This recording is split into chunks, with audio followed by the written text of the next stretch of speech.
Bab 361, Pejabat yang memuji jalan kerajaan. Dengan bantuan Feng Bao, Zhu Ping'an mengganti seragam kekaisaran cendekiawan No. 1. Seragam kekaisaran cendekiawan nomor 1 menunjukkan rasa superioritas yang berbeda dari jinsi lainnya. Seragam kekaisaran pejabat sipil dan militer, termasuk mahkota kekaisaran Erliang dan jepit rambut mahkota emas murni, rumbai cian dipasang di bawah dagu. Jubah cendekiawan nomor 1 berwarna Fei Luo, berbeda dari warna King Luo sarjana jinsi lainnya, dan lebih mencolok serta mulia.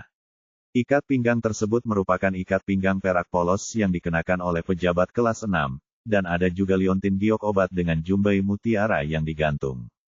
Satu-satunya hal yang tidak menyenangkan adalah dua baris jepit rambut hijau di topi itu lebih besar daripada jinsi. Rasanya agak aneh bagi anak laki-laki bertubuh besar memakai dua baris jepit rambut hijau seperti itu. Cendekiawan nomor 1 benar-benar orang yang berbakat. Feng Bao memuji Zhu Ping'an setelah dia berganti seragam menjadi cendekiawan nomor 1. Kasim Feng bercanda, saya mungkin sarjana nomor 1 dengan penampilan paling rendah sejak berdirinya dinasti Ming.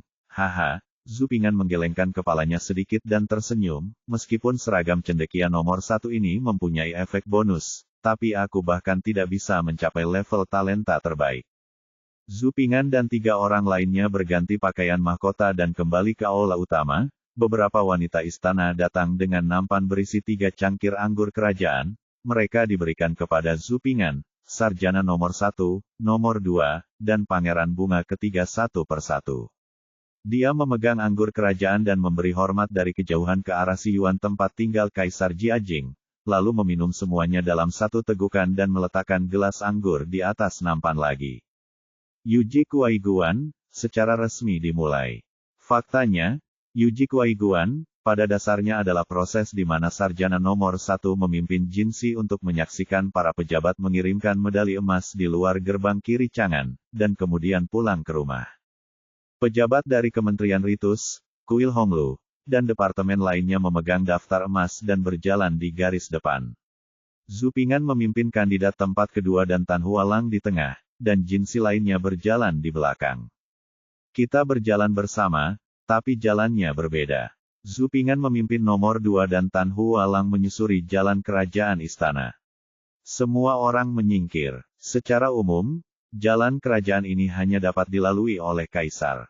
Bahkan ratu hanya berjalan 1 kali selama pernikahan, dan kemudian dia tidak dapat pergi lagi. Tentu saja, Zhu Ping'an dan yang lainnya hanya bisa pergi kali ini, tapi kali ini bagi jutaan sarjana di dinasti Ming, ini adalah kehormatan tertinggi. Kehormatan tertinggi mutlak, suatu kehormatan yang hanya diimpikan. Zhu Ping'an tidak menyadari apapun saat dia berjalan, tetapi pilihan kedua dan Tan Hualang di belakangnya berbeda. Zhu Ping'an merasakan ada yang tidak beres saat dia berjalan, jadi dia menoleh ke belakang dan berpikir, Kedua orang di belakang sangat bersemangat sehingga mereka hampir tidak bisa berjalan, dan mereka juga memiliki 2 air mata yang berlebihan di wajah mereka. Tidak mungkin, Zhu Ping'an melihat ke arah 2 orang yang bersemangat itu, tetapi setelah memikirkannya, dia mengerti. 3 kegembiraan besar dalam hidup. Dia menduduki peringkat pertama ketika dia disebutkan dalam daftar emas. Han Yupeng memandang Zhu Ping'an, yang melihat ke belakang dengan tenang dan santai di depannya. Saya sangat terkesan bahwa ulama nomor 1 adalah ulama nomor 1.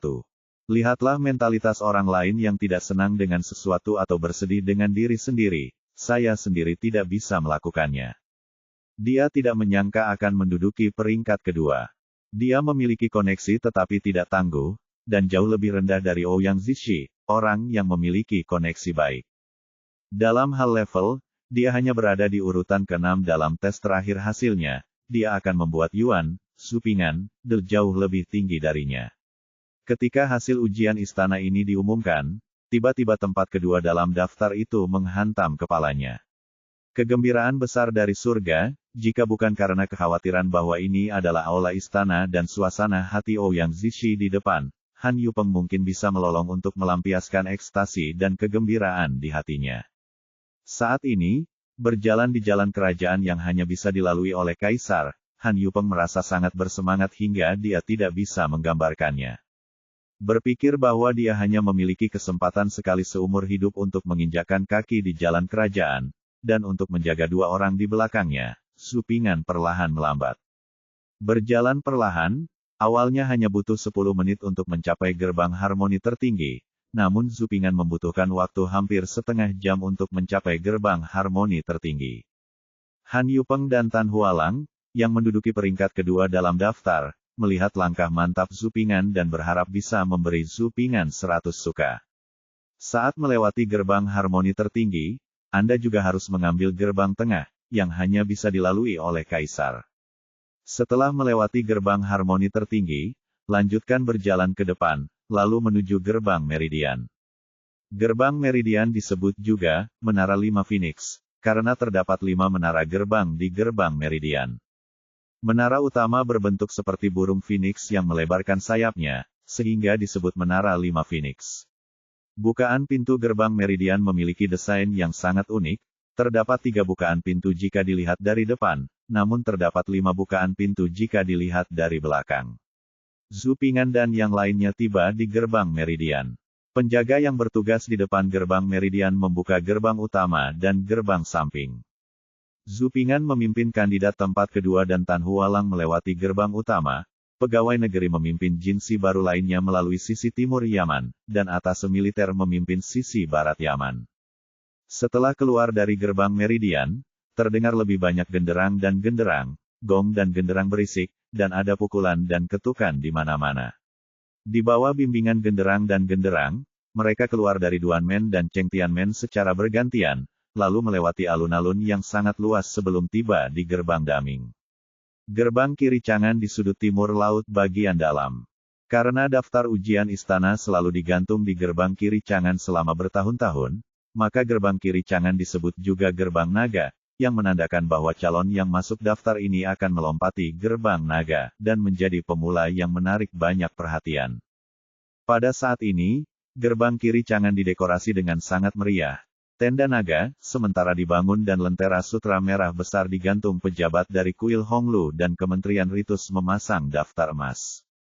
Daftar emasnya luar biasa, dengan stempel, harta karun kaisar, dicap di atasnya. Jinsi baru melihat daftar emas yang dipasang, dengan air mata mengalir di mata mereka karena kegembiraan. Setelah daftar emas dipasang, mereka telah menunggu, untuk waktu yang lama. Prefektur Sun Tianyin memimpin 2 pejabat untuk maju. Prefektur Sun Tianyin datang dan mengucapkan selamat, dan kemudian dia mau tidak mau memasangkan sutra merah besar yang disampirkan secara diagonal di tubuh Zhu Ping'an bunga merah besar di dadanya, dan di topinya dia juga memberi Zhu Ping'an bunga merah besar. 2 pejabat lainnya juga menutupi calon nomor 2 dan lelaki tercantuk ketiga dengan sutra merah cerah dan membubuhkan bunga merah besar di atasnya. Jinsi yang lain memandang mereka bertiga dengan wajah iri, terutama Ouyang Zishi, yang memandang Zhu Ping'an dengan rasa iri dan benci. Tak lama kemudian, seseorang membawa masuk 3 ekor kuda tinggi dengan mantel merah murni. Pelananya diwarnai emas, dan cambuk tunggangnya ditenun dari kawat emas. Zhu Ping'an menginjak bangku terlebih dahulu, membalikkan badan dan menunggangi kuda tinggi yang paling tampan sambil memegang cambuk tunggangan emas berjalan di depan, diikuti oleh Bang Er dan Tan Hualang yang menunggang kuda, dan jinsi lainnya mengikuti dengan berjalan kaki, menuju ke jalan Chang'an. Di depan ada penjaga dengan bendera dan genderang untuk membersihkan jalan, memegang lampion juara, membawa bendera merah kuning dan plakat bertuliskan, Cendekiawan nomor 1 dan Zhu Ping'an, dan 3 yuan berturut-turut, serta tanda lainnya. Mereka memainkan gong dan genderang serta meledakkan petasan. Tentu saja masyarakat ibu kota lebih antusias. Saat ini, semua orang di ibu kota bergegas ke jalan-jalan Chang'an. Pinggir jalan, lantai atas toko, dan tempat-tempat lain di mana orang bisa berdiri penuh dengan orang meregangkan leher mereka, semua melihat ke arah jalan. Bahkan gadis-gadis yang biasanya tinggal dekat rumah pun berdandan cantik dan berlari keluar untuk melihat seperti apa pilihan nomor 1 itu. Pada hari ini, anggota keluarga jarang menahan mereka. Jalanan di Chang'an dipenuhi orang. Jalanan kosong dengan ribuan orang menunggu untuk melihat sang juara. Bab 362 Aku akan mengenalimu bahkan jika kamu berubah menjadi abu. Masa lalu yang keji tidak patut dipuji, tetapi saat ini pikiran-pikiran yang tidak bermoral tidak ada batasnya. Angin musim semi begitu kencang hingga kuku kudanya begitu kencang sehingga saya bisa melihat semua bunga di Chang'an dalam satu hari. Setelah penerimaan, Meng Jiao. Kerumunan yang melonjak di jalanan dan gang dapat menyulut suasana dengan antusiasme mereka, dan jalan Chang'an yang lebar penuh sesak hingga penuh. Zhu Ping'an menunggangi kudanya perlahan ke jalan Chang'an melihat adegan ini, dia merasakan hal pertama yang saya rasakan adalah lagu, After Enrollment. Dapat dikatakan bahwa setelah 10 tahun bekerja keras dan tidak ada yang bertanya, dia menjadi terkenal di seluruh dunia dalam satu gerakan. Saat Zhu Ping'an menunggangi kudanya ke jalan Chang'an, orang-orang yang hampir sepanjang hari menunggu di jalanan dan gang langsung bersemangat. Lihat, lihat, lihat, cendekiawan nomor 1 masih sangat muda, bahkan lebih muda dari kakakku. Tidak, aku khawatir cendekiawan nomor 1 ini belum dewasa. Bagaimana anak ini dibesarkan? Apa yang dia lakukan? Makan untuk tumbuh dewasa. Mengapa ini begitu kuat? Ya Tuhan, saya benar-benar tidak dapat mempercayai mata saya. Juara ini sangat muda dan menjanjikan. Itu sepadan. Ini sepadan dengan waktu yang saya habiskan untuk itu. Saya akan memberikannya kepadamu sekarang. Wanita tua itu mengatakannya, jangan khawatir. Dia memanjakan cucuku yang manis karena suatu kesalahan. Orang-orang memandang Zhu Ping'an, sarjana nomor 1, dan berteriak satu demi satu, seperti jika mereka melihat alien menyerang bumi. Tidak dapat menggunakan dolar, berpikir, berteriak lagi dan lagi. Entahlah, saat ini keponakan dari paman ke-8 dari keluarga paman ke-7 saya sedang bekerja di rumah seorang lelaki tua. Orang tua ini adalah teman baik seorang lelaki tua dari Kementerian Ritus, saya juga baru mendapat kabar. Juara ini baru berusia 14 tahun ini, dan dia adalah juara termuda sejak berdirinya dinasti Ming. Seorang paman berkata kepada orang-orang di dekatnya dengan tatapan mencolok. Dia memandang semua orang di sekitarnya dengan kepuasan dan memandangnya, dan kemudian atas desakan semua orang, dia mengungkapkan informasi lain. Sarjana nomor 1 ini sebenarnya tidak sederhana. Anda pasti tidak tahu bahwa sarjana nomor 1 ini berasal dari keluarga miskin. Tahukah kamu, itu tidak ada hubungannya dengan berada di pengadilan. Sarjana nomor 1 berasal dari keluarga petani di kaki gunung, dan terserah padanya untuk mendapatkan gelar nomor 1, wahyu menyebabkan kegemparan di antara orang banyak. Ada ledakan teriakan yang lebih mengejutkan. Selain itu, wahyu seperti yang dialami paman terjadi di seluruh jalan Chang'an. Baik di zaman modern maupun zaman dahulu, masyarakat awam suka melihat serangan balik terhadap orang kaya dan tampan dengan menggantungkan sutra, belum lagi kisah inspiratif seorang anak laki-laki dari keluarga petani yang melakukan serangan balik hingga menjadi sarjana nomor 1 sekaligus. Orang-orang memandang Zhu Ping'an dengan mata yang lebih tajam. Jeritannya seperti tsunami gunung. Terutama beberapa gadis berpakaian indah, dengan wajah kemerahan dan mata almond yang menawan, mengangkat tangan ramping mereka dengan sapu tangan, bunga rambut, dan lain-lain yang mereka bawa. Lemparkan dengan keras ke Zhu Ping'an. Sesaat seperti hujan sapu tangan dan sacet. Dengan jubah merah dan bunga merah, pelana emas dan kuda besar, Zhu Ping'an yang bersorak di depan dan belakang tiba-tiba menjadi pusat perhatian semua orang. Bahkan juara kedua dan terbaik ketiga pun ada di dalamnya latar belakang, belum lagi mereka yang mengikutinya dengan berjalan kaki. Seharusnya aku yang menunggangi kudanya. Ouyang Zishi berjalan di belakang, melihat objek fokus semua orang, Zhu Ping'an, yang telah kehilangan sapu tangannya karena ribuan gadis. Wajah tampannya dipenuhi rasa cemburu. Orang-orang biasa di ibu kota berkerumun di jalanan dan gang untuk menonton sarjana nomor 1. Tetapi tidak demikian halnya dengan orang kaya. Mereka telah memesan kamar pribadi di kedua sisi jalan lebih awal, mengatur pelayan untuk membersihkan dekorasi, dan duduk santai di depan jendela untuk menonton. Misalnya, lantai 2 sebuah restoran di jalan diambil alih oleh Yan Mansion.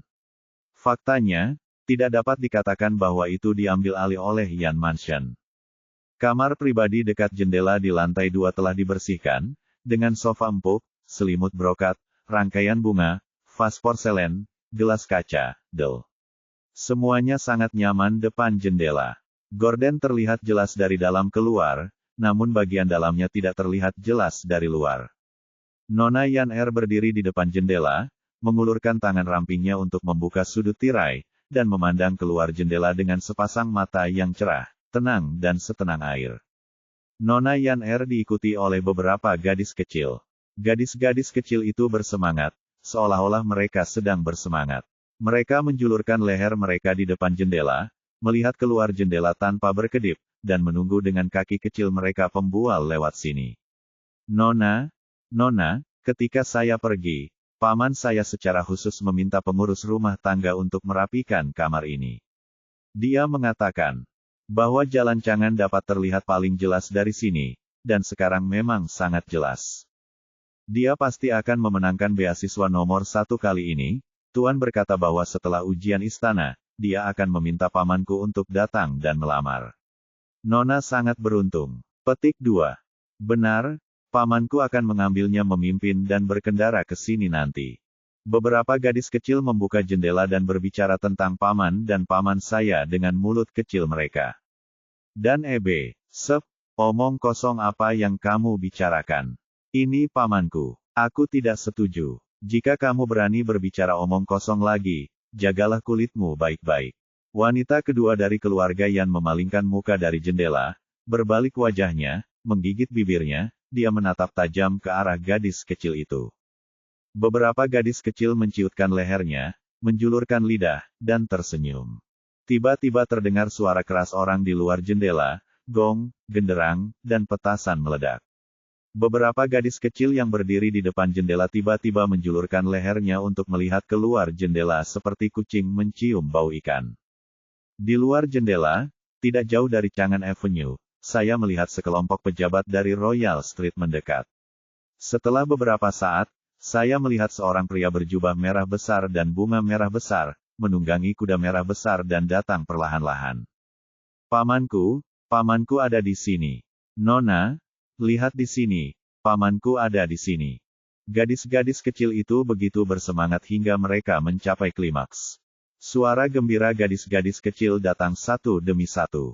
Namun, ketika cendekiawan nomor 1 berjubah merah dan berbunga-bunga menunggangi kuda merah mendekat, suara kicau gadis kecil itu tiba-tiba terdengar seperti ayam tua yang dicekik oleh seseorang tiba-tiba. Ah, tidak benar, kenapa sarjana nomor 1 itu bukan pamanku? Gadis-gadis kecil itu memandang ke arah cendekiawan nomor 1 di luar jendela dan tercengang. Namun, ketika kicauan mereka berhenti tiba-tiba, teriakan nona muda mereka tiba-tiba terdengar di dalam ruangan. Ah, wanita muda mereka yang kalem tiba-tiba mengeluarkan jeritan yang menembus langit. Ketika Nona Yan Er berteriak, gadis-gadis kecil itu berpikir seperti ini. Lihat, Nona Yan juga terkejut. Baru saja, Nona Yan berkata bahwa dia tidak akan membiarkan kami menelepon pamannya jika dia menolak barusan pemalu. Tapi sekarang perasaannya yang sebenarnya terungkap. Api gosip gadis kecil itu baru saja tersulut, tapi padam oleh kata-kata Nona Yan Er selanjutnya. Ah, ternyata kamu bajingan. Setelah Nona Yan Er berteriak, dia mengertakkan gigi dengan suara sedemikian rupa sehingga gadis-gadis kecil di sekitarnya tercengang. Deng, murid Deng. Gadis-gadis kecil itu tercengang dan tercengang, murid Deng. Apa yang terjadi? Mungkinkah wanita muda itu ada hubungannya dengan juara ini? Jangan membuatku takut, Nona. Tepat ketika gadis kecil itu mendapat ide ini, mereka melihat pemandangan yang mengejutkan mereka. Setelah nona muda mereka selesai berteriak, dia melihat ke kiri dan ke kanan, lalu mengertakkan gigi dan memasang jepit rambut emas dengan titik-titik enamel zamrud di kepalanya, melepasnya dan melemparkannya dengan keras ke arah pria berjubah merah dan menunggang kuda merah di luar jendela. Si kecil, Nona, benar-benar memberikan jepit rambut favoritnya kepada orang itu. Gadis kecil itu mau tidak mau punya ide di dalam hati mereka. Pantas saja wanita muda itu tidak setuju ketika tuannya menyuruhnya menikah dengan pamannya. Kapan ini terjadi? Mengapa kita tidak mengetahuinya? Jika tuan mengetahui hal ini, dia akan melepaskan kulit kita. Wajah gadis kecil itu menjadi pucat karena ketakutan ketika mereka melihat wanita muda mereka melepas sepatu sulamannya setelah membuang jepit rambut emasnya. Zupingan sedang menunggang kuda dan balas tersenyum pada kerumunan yang antusias di sekitarnya. Tiba-tiba dia melihat sesuatu seperti jepit rambut terbang melewati kepala kuda itu. Dia mengira itu seperti sapu tangan yang dilemparkan oleh gadis pemalu sebelumnya itu dengan serius. Namun setelah mengambil 2 langkah, dia melihat sepatu bersulam lainnya jatuh dari langit dan mengenai kepala kudanya. Saya maklumi membuang sapu tangan, jepit rambut, Tapi kalau membuang sepatu, itu agak berlebihan. Dia tidak bisa menahan diri untuk tidak melihat ke atas untuk melihat siapa yang melemparkannya, tetapi ketika dia melihat ke atas, dia melihat pemandangan yang membuatnya tercengang. Di depan jendela di lantai 2 yang menghadap ke jalan, seorang gadis sedang mengertakkan gigi dan menatapnya. Dia sedang memegang sepatu bersulam di tangannya dan hendak membuangnya, bujuk dia. Gadis ini tidak lain adalah Nona Yan kedua yang keluar dari kamar mandi ketika dia secara tidak sengaja bertemu dengannya terakhir kali di Yan Mansion. Maka Zhu Ping'an segera menundukkan kepalanya, merentangkan lengan bajunya untuk menutupi wajahnya, menjepit perut kudanya dengan kuat, mempercepat, dan berbisik di mulutnya, "Kamu tidak bisa melihatku. Kamu tidak bisa melihatku. Tutupi. Kamu bajingan, aku akan mengenalimu bahkan jika kamu berubah menjadi abu." Nona Yan dipenuhi dengan kesedihan dan kemarahan. Dia mengubah kesedihannya menjadi kekuatan, menerobos penghalang gadis kecil itu, dan melemparkan sepatu bersulam itu dengan keras ke arah Zhu Ping'an, yang melarikan diri dengan putus asa. Bab 363, Mahkota Sarjana Tertinggi berwarna merah dan topi jinsi berwarna hijau. Karena Nona Yan terlalu bersemangat dan mempengaruhi gerakannya, serta akselerasi Zhu Ping'an yang tiba-tiba, sepatu bersulam yang dilemparkan Nona Yan kehilangan akurasinya, tertinggal di belakang kuda Zhu Ping'an, dan menghantam kuda di belakang dengan dentang dari Ouyang Zishi. Terlalu berlebihan untuk menindas orang lain. Saya bukan pilihan nomor 1, saya bukan pilihan kedua, dan saya bukan pilihan teratas. Bunga dan tepuk tangan bukan milik saya. Aku sudah kurang beruntung, tapi kamu masih melempar sepatumu ke arahku. Jangan menindas orang seperti ini. Ouyang Zishi dipenuhi dengan kesedihan dan kemarahan. Dia mengambil sepatu bersulam yang mengenai kepalanya dan mendongak untuk menemukan penghasutnya. Kemudian dia melihat wanita kedua favoritnya di lantai 2 diatur olehnya di jalan. Satu cendekiawan melarikan diri sambil mengertakkan gigi dan berteriak, "Murid muda, saya akan mengenali Anda bahkan jika Anda berubah menjadi abu." Bulu matanya melengkung dan matanya berkedip. Mungkinkah itu? Atau haruskah saya katakan, Anda? Dalam situasi ini, Ouyang Zishi hampir mengeluarkan seteguk darah, dan hampir memutar matanya ketika dia melihat punggung Zhu Ping'an anak itu menatap. Zhu Ping'an adalah penjahat yang tercela. Aku? Tidak cukup bagimu untuk merampok hadiah utamaku, kenapa kamu tidak mengulurkan tangan hitammu yang penuh dosa kepada tunanganku? Mahkota juaramu berwarna merah. Tak terhingga. Hijaukan topi jinsiku. Zhu Ping'an patah hati dan gila, dan tidak ada buku untuk ditulis yang tidak memiliki hati nurani. Saya, Ouyang Zishi, dengan ini bersumpah bahwa saya tidak akan membalas dendam ini, dan saya bersumpah bahwa saya tidak akan menjadi manusia. Sedikit, Nona, sepertinya kamu menyerahkannya pada pamanmu. Gadis kecil di depan jendela di lantai 2 menyaksikan sepatu bersulam di tangan wanita itu membuat parabola dan mendarat di kepala seorang wanita. Jinsi baru yang sial, khawatir tentang hal itu. Namun dia menemukan bahwa anak laki-laki malang itu mengangkat kepalanya, tampak seperti seorang paman. Siapa yang ingin kamu berbicara terlalu banyak? Nona Yan dipenuhi dengan kesedihan dan kemarahan dan masih sangat marah. Setelah mendengar apa yang dikatakan gadis kecil itu, dia hanya bisa melotot tajam. Dibandingkan dengan kesedihan dan kemarahan Nona Yan lantai 2 restoran lain yang jaraknya lebih dari 20 atau 30 meter di seberang jalan, yang didekorasi lebih mewah, dipenuhi dengan tawa dan tawa. Li Su dan beberapa wanita yang belum menikah dari Lin Huai Marquis Mansion sedang duduk di dekat jendela di lantai 2 restoran, memandang ke jalan Chang'an yang ramai, berseri-seri dengan gembira. Adik kelima, akan membutuhkan banyak uang untuk menampung lantai seperti itu. Wanita kedua dari rumah Hou mengelus tepi cangkir dengan tangannya yang ramping. Dia bertanya sambil sedikit tersenyum. Terkikik, sedikit uang bukanlah apa-apa. Hari ini adalah hari di mana calon ipar kelima akan mengumumkan hasilnya. Mungkin saudara perempuan kelima akan menjadi ibu negara hari ini. Nyonya keenam dari rumah Hou tidak tunggu sampai Li Su menjawab. Kemudian dia mengangkat wajah kecilnya yang bulat dan berkata dengan senyuman manis seolah-olah tahun-tahun itu damai dan tidak berbahaya bagi manusia dan hewan. Kata-katanya jelas merupakan pujian untuk Li Su, tapi ada sedikit nada menggoda di dalamnya. Di jantung wanita keenam dari Hou Mansion, Zhu Ping'an memiliki kemampuan untuk memenangkan hadiah utama. Bagaimanapun, hal itu sudah dijelaskan di ujian terakhir, tetapi dalam ujian istana ini, wanita keenam dari rumah Hou tidak optimis tentang Zhu Ping'an yang memenangkan hadiah pertama minum oleh seseorang dari rumah Yan dan kembali sangat larut. Di sebelah, rumah Wei Guogong menyalakan petasan sepanjang malam lagi. Saya mendengar dari para pelayan bahwa Zhu Ping'an memiliki lingkaran hitam di bawah matanya ketika dia pergi untuk mengikuti ujian. Yang lain sedang menunggu pekerjaan.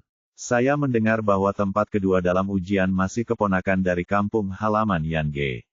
Dalam benak Nyonya keenam Hou Mansion, kali ini pemenang nomor satu bukanlah keponakan dari kampung halaman Yang Ge. Bahkan orang lain pun tidak menganggap tinggi Zhu Ping'an. Li Su mencuri perhatian di ujian terakhir. Ada juga masalah gadis Hong Jian yang juga membuat dirinya malu. Kakakku sudah mengingat semuanya. Sekarang dia mendengar kakak kedua mengatakan ini, dia tentu saja tidak akan melepaskan kesempatan untuk melontarkan komentar sarkastik. Dia memesan restoran lebih awal dan mengundang kami untuk datang dan menemui pejabat di Jalan Kekaisaran. Dia tidak ingin pamer di depan kami. Hah? Menurutmu sarjana nomor satu itu begitu baik dalam sejarah? Siapa sarjana nomor satu yang bukan orang berbakat yang menonjol dari yang lain? Kualitas, untuk calon ipar kelima Zhu Ping'an, haha, maaf, suasana kampung belum memudar, tidak ada jejak ulama nomor satu. Hanya memikirkan tentang saudara perempuan kelima yang menghabiskan begitu banyak uang, dan akhirnya mendapat kabar bahwa sarjana nomor satu berakhir di keluarga lain. Wanita keenam dari rumah Hou mau tidak mau melengkungkan mulut ceri kecilnya menjadi lengkungan yang manis. Kakak kelima, adik kelima, mari kita lihat betapa bangganya kamu nanti. Tidak memerlukan biaya banyak. Kakak keenam hanya bercanda. Li Su menjawab dengan tenang dengan sedikit senyum di wajahnya, sambil duduk di dekat jendela. Saat mereka sedang berbicara, Huaer, pelayan kecil Baozi yang berdiri di depan jendela, tiba-tiba mengarahkan jari gemuknya keluar jendela, matanya berbinar, dan dia menjadi bersemangat. Nona, yang menunggangi kuda besar di depan sangat mirip dengan pamanku. Pelayan kecil Baozi menjadi bersemangat. Menunggang kuda besar, berjalan paling depan, dan tetap berpenampilan seperti Zhu Ping'an. Mungkinkah itu? Tidak. Beberapa wanita dari Lin Huai Marquis Mansion tidak bisa menahan diri untuk tidak melihat keluar jendela. Yah, meski jaraknya agak jauh, tapi garis besarnya agak mirip. Namun, banyak sekali jinsi baru, dan pasti banyak orang yang bertubuh tinggi, pendek, gemuk, dan kurus yang mirip dengan Zhu Ping'an. Garis besarnya saja, belum bisa dipastikan itu adalah Zhu Ping'an. Gadis-gadis ini sangat tidak tahu malu. Mereka bahkan melemparkan jepit rambut, dompet bersulam, dan barang-barang lain yang mereka bawa ke tuan muda. Pelayan kecil Baozi memandangi gadis-gadis muda gila di kedua sisi jalan dan tidak dapat membantu mengeluh dengan mulut datar. Ah, itu sepatunya Nona, ada orang jahat yang melempar sepatu ke pamanku, keluh pelayan kecil Baozi dengan mulut datar, namun tiba-tiba dia melihat seorang wanita nakal di lantai 2 tak jauh dari situ sedang melempar sepatu ke arahnya. Pamanku hanya bisa cemberut. Kemarilah, paman sedang berkendara ke sini. Oh, paman, tahukah dia bahwa kita sedang menunggunya di sini? Dia datang dengan cepat. Pelayan kecil Baozi seperti komentator permainan. Dia menyiarkan setiap gerakan Zhu Ping'an secara langsung, penuh suara dan emosi, menari kegirangan.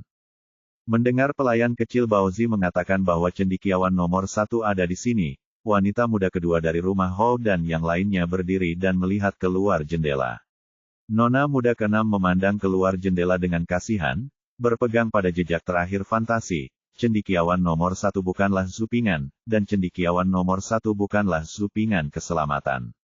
Namun, dia kecewa. Sang juara datang dengan menunggang kuda, mengenakan jas merah, mahkota merah, dan kuda merah, dengan senyuman konyol khas di wajahnya.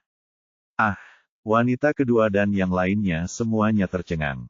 Mereka tidak mempercayai mata mereka saat ini. Mereka tidak menyangka bahwa penunggang kuda itu benar-benar Zhu Ping'an. Terutama wanita keenam dari Linhuai Marquis Mansion merasa seperti baru saja melihat hantu ketika melihat Zhu Ping'an. Kakak ipar kelima Zhu Ping'an diterima sebagai hadiah utama. Anak dusun yang ditertawakan semua orang saat masuk ke dalam rumah ternyata mendapat hadiah utama. Di lantai bawah, ada seorang anak nakal berdiri di antara sekelompok anak nakal, sambil menunjuk dengan bangga ke arah Zhu Ping'an yang sedang menunggangi kuda jangkung di depan. Dari dia, sambil menggelengkan wajahnya yang gemuk, mengumumkan kepada teman-temannya dengan wajah bangga, apakah kamu melihat penunggang kuda itu? Itu saudara iparku.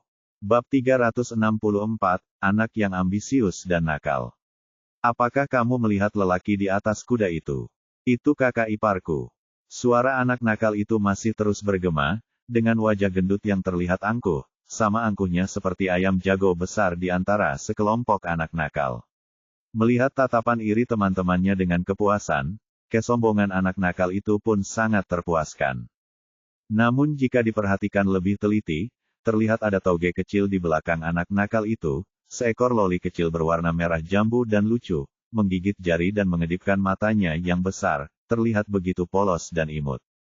Kamu bilang dia kakak iparmu, apa itu berarti dia kakak iparmu? Telepon saja dia dan lihat apakah dia meresponsmu. Kalau kamu panggil saja dia kakak ipar, siapa yang tidak mau? Seorang anak nakal tidak yakin dan mengajukan pertanyaan dengan pipi menggembung. Haha, kamu tidak tahu seberapa besar keinginan si udik desa ini untuk menjadi saudara iparku. Aku bahkan tidak memperhatikannya sebelumnya. Sekarang kamu berkata begitu, dengan enggan aku akan memanggilnya saudara ipar. Anak nakal itu mendecakkan wajah gendutnya, mendorong sebentar dan kemudian dengan enggan menyetujuinya, seolah-olah dia telah memberikan bantuan besar kepada Zhu Ping'an dengan memanggilnya saudara ipar. Kalau begitu kamu berteriak, aku tidak percaya. Anak nakal yang tidak percaya itu tidak percaya dengan apa yang dikatakan anak nakal itu. Oke, aku berteriak demi kamu. Bocah nakal itu melipat tangannya dan menggelengkan wajahnya yang gemuk, menariknya dengan kuat. Kelompok anak-anak nakal ini semuanya adalah nenek moyang generasi kedua. Tentu saja, anak-anak lelaki dari panti jompo telah mendapatkan tempat duduk untuk mereka, dan ruang terbuka diisolasi untuk mereka. Saat dia berbicara, Zhu Ping'an telah memimpin tim pejabat kekaisaran untuk mendatangi mereka dengan menunggang kuda. Kakak ipar, suara nyaring anak nakal itu tiba-tiba terdengar, dengan ekspresi gerah di wajahnya, seolah memanggilmu kakak ipar adalah suatu kehormatan besar bagimu. Meski terjadi kekacauan di sekelilingnya, suara tajam unik anak itu tetap menarik perhatian Zhu Ping'an, karena jaraknya pendek.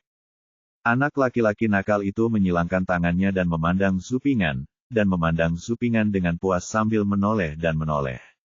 Lalu dia mengangkat wajah gemuknya ke arah anak-anak nakal di sekitarnya, seolah dia melihatnya dan berkata, aku tidak berbohong. Hei, kenapa kamu lari ke sini? Zhu Ping'an yang sedang menunggang kuda melihat ke arah anak nakal itu. Dia bertanya sambil sedikit tersenyum. Mendengar pertanyaan terkejut Zhu Ping'an, rasa bangga pada wajah gendut bocah nakal itu semakin kuat. Kesombongan saya akan meledak. Apakah Anda mendengar? Hei, mengapa kamu ada di sini? Dia sangat terkejut dengan kedatangan saya sehingga dia tidak dapat mempercayai matanya kata-kata. Ayolah, betapa dia ingin menjadi saudara iparku, Anak-anak nakal di sekitar melihat Wen Kuxing Zhuang Yuanlang memandang ke arah mereka. Mendengar perkataan Wen Kuxing Zhuang Yuanlang lagi, mereka semua terkejut, seperti sekelompok orang yang bertemu dengan idola mereka. Mereka mendengar dari anggota keluarga bahwa sarjana nomor 1 adalah bintang Wenku di langit, dan mereka semua adalah dewa. Mereka juga iri dengan anak nakal di hadapannya yang berwajah gendut dan penuh harga diri itu. Mereka tidak menyangka perkataan Li Yangong itu benar. Tatapan iri dari anak-anak nakal di sekitarnya membuat anak nakal berwajah gendut itu nyaris terbang kegirangan.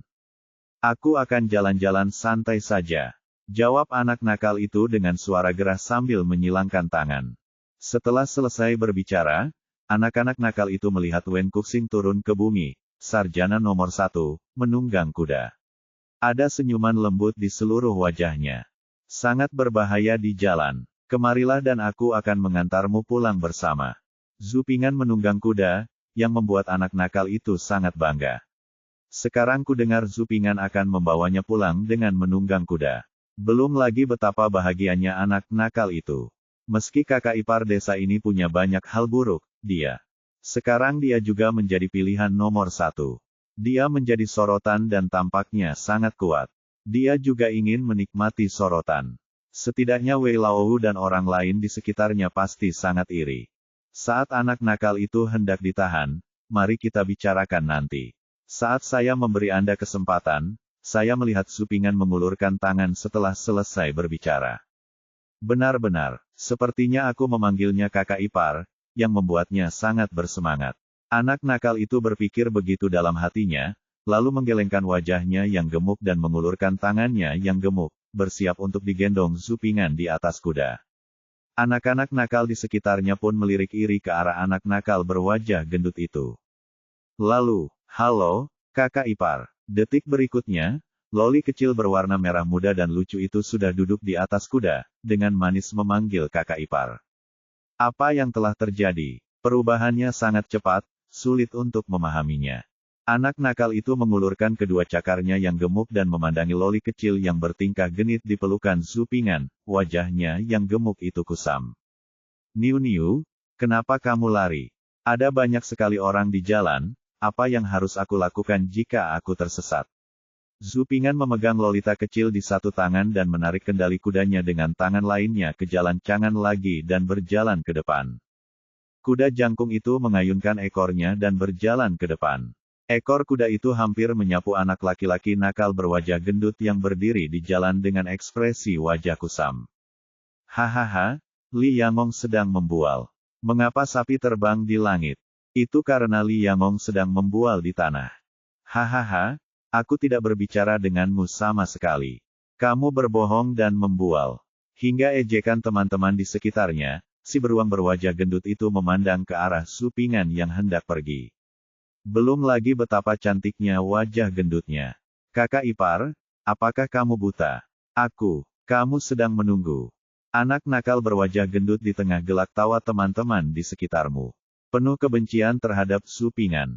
Ketika anak-anak nakal di sekitarnya sedang tertawa-tawa, dan ketika anak nakal berwajah gendut itu merasa kesal pada Zhu Ping'an yang baru saja mengambil 2 langkah, tiba-tiba menghentikan kudanya dengan satu tangan, berbalik dan berkata kepada si berwajah gendut, bocah nakal. Li Yangong, cepat pulang dengan kamar bayi. Aku akan memeriksa pekerjaan rumahmu ketika kamu kembali. Petik 2. Setelah mendengar kata-kata Zhu Ping'an, wajah gemuk anak nakal yang penuh kebencian itu tiba-tiba tampak mekar, dan tiba-tiba berubah cerah lagi. Dia menjadi lebih energik. Oke, anak laki-laki nakal itu memandang ke sekeliling teman-temannya yang tawanya tiba-tiba berhenti, dan menanggapi dengan marah sosok Zhu Ping'an yang pergi. Adegan Zhu Ping'an menggendong Lolita kecil di jalan dan membual sebagai pejabat menambah aura cinta dan kelembutan Zhu Ping'an di mata para gadis dan menantu perempuan di sekitar jalan seorang juara yang berbakat dan penuh kasih sayang, hanya ada satu di dunia, dan dia dapat membangkitkan cinta mereka.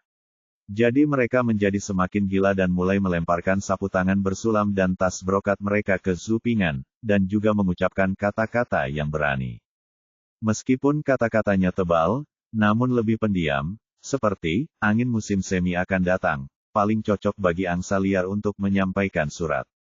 Tentu saja, jika diterjemahkan ke dalam zaman modern, akan menjadi seperti, cendekiawan nomor 1, aku ingin menikah denganmu, sarjana nomor 1, aku akan memberimu seekor monyet, dan sejenisnya.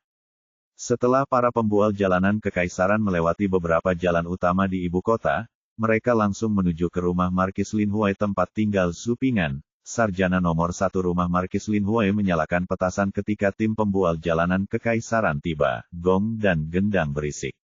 Zhu Ping'an turun terlebih dahulu, lalu menurunkan loli kecil itu. Setelah mengucapkan selamat tinggal kepada tim pejabat di jalan kekaisaran, dia memasuki rumah Lin Huai Markis. Bab 365, Pertarungan Pacar. Matahari terasa hangat dan cerah, dan kesibukan di dalam dan di luar ibu kota berangsur-angsur berakhir. Orang-orang di luar pulang satu demi satu, mengenang keanggunan jalan Suangyuan. Terkikik, aku tidak menyangka kakak iparku begitu berbakat saat menunggang kuda hari ini, kata Nona Enam dari rumah Hou dengan ringan dalam perjalanan kembali ke halaman belakang. Mendengar ini, Li Su mengerutkan bibirnya, melambaikan tangannya dan berkata dengan genit, dia punya banyak bakat, dia terlihat seperti katak yang dimasak hari ini. Begitu, Li Su selesai berbicara, wanita muda kedua dan yang lainnya yang berjalan ke halaman belakang bersama tidak bisa menahan tawa. Puff, adik kelima, kamu, bagaimana kamu bisa bercanda seperti ini? Bagaimana kamu bisa menggambarkan calon suamimu sebagai katak yang dimasak? Dia adalah sarjana nomor 1. Aku tidak tahu berapa banyak orang yang iri padamu. Ini tidak seperti kamu tidak melihat berapa banyak gadis di jalan hari ini yang tidak peduli dengan kesopanan putri mereka harus menghargainya di masa depan. Nyonya kedua dari keluarga Hou memberikan senyuman manis seperti lonceng perak, dan dengan lembut memegangnya. Tangan kecil Li Su dengan tangan rampingnya. Dia mengucapkan kata-kata yang sama seperti teman dekatnya. Seekor katak bau, siapapun yang menyayanginya akan dibunuh oleh siapapun yang mencintainya.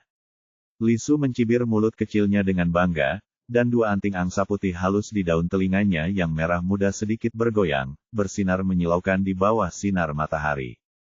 Gadis kecil itu berbicara tentang katak, dan ada angsa putih yang tergantung di daun telinganya. Semuanya terasa sedikit.